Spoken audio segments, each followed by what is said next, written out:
Hello everyone, welcome to my channel. I'm Anusha. Client నాకు baby frock stitch చేయమని ఇక్కడ fabric ఇచ్చారు. ఇప్పుడు నేను 6 months బేబీకి ఫ్రాక్ స్టిచ్ చేద్దాం అనుకుంటున్నాను. వైట్ ఫ్యాబ్రిక్ వచ్చేసి 1 మీటర్ ఉంది. సో దాంతో ఇలా సర్కిల్ ఫ్రాక్ వచ్చేసింది. మెహందీ కలర్ ఫ్యాబ్రిక్ వచ్చేసి 80 సెంటీమీటర్ మాత్రమే ఉంది. సో దాంతో నేను ఇలా ఎలైన్ మోడల్లో కట్ చేశాను, ఎందుకంటే క్లాత్ అడ్జస్ట్మెంట్ కోసం. ఫైనల్ లుక్ చూసేయండి. ఫ్రాక్కి సింపుల్గా ఫ్లవర్ అండ్ బౌ పెట్టాను.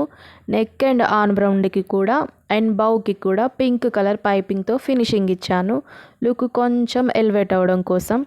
ఇంకో ఫ్రాక్ కూడా ఇలా సింపుల్గా స్టిచ్ చేశాను. మిగిలిన క్లాత్తో చిన్న ఫ్లవర్ కూడా పెట్టేసాను. ఇక్కడ ఒక చిన్న టిప్, 2 or 3 years లోపు బేబీస్కి ఖచ్చితంగా ప్రెస్సింగ్ బటన్స్ మాత్రమే యూజ్ చేయాలి.